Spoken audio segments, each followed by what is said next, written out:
Numéro 1. Mettez Dieu en premier.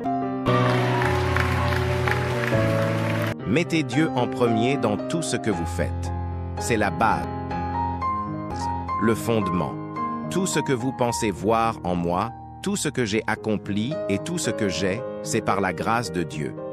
Comprenez bien ça. C'est un cadeau.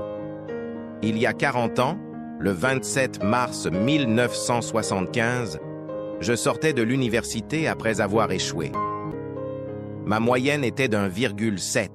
Aucun d'entre vous ne peut s'identifier à ça, n'est-ce pas? Une moyenne pondérée de 1,7. J'étais assis dans le salon de beauté de ma mère, ce qu'on appelle toujours un salon de beauté aujourd'hui. J'étais là, en train de réfléchir, perdu, regardant dans le miroir.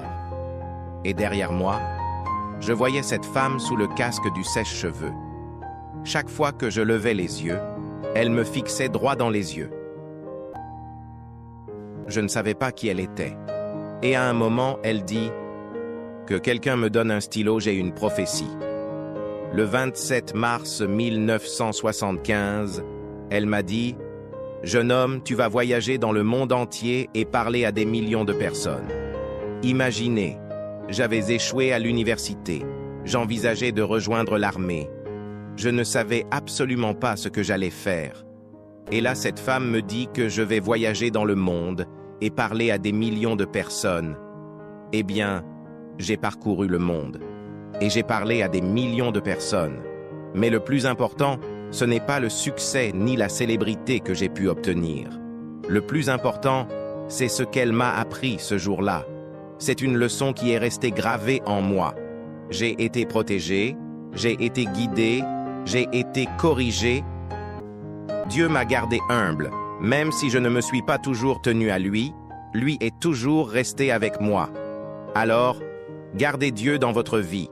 Restez avec lui dans tout ce que vous faites. Si vous voulez accomplir ce que j'ai accompli, commencez par faire ce que j'ai fait. Restez avec Dieu. Numéro 2. Échouez magistralement. Oui, échouez magistralement. Aujourd'hui est le début du reste de votre vie, et cela peut être intimidant. Le monde est vaste et parfois cruel, mais vous n'avez qu'une vie. Alors, faites ce qui vous passionne, vraiment. N'ayez pas peur d'échouer, car l'échec est une étape. Il n'est jamais la fin. Il y avait un ancien test de QI avec 9 points.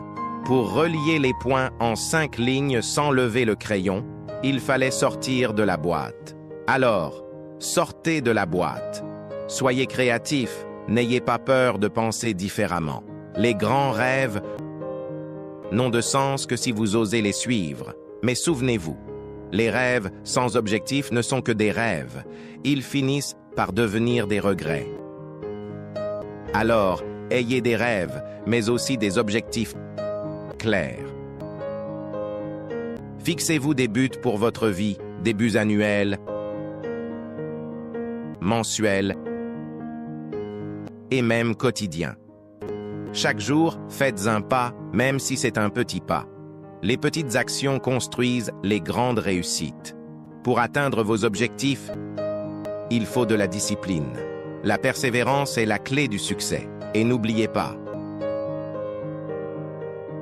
ce n'est pas parce que vous faites beaucoup que vous progressez.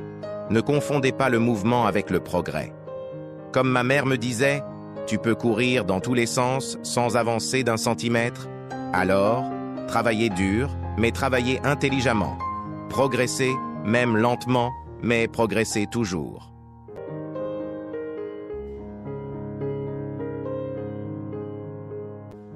Numéro 3.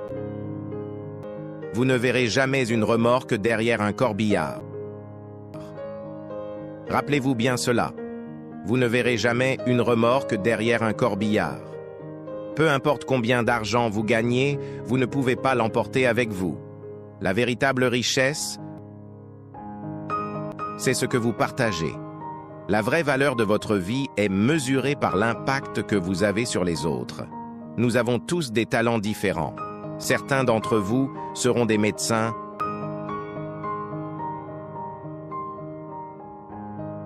d'autres des enseignants, des ingénieurs, des artistes, des leaders.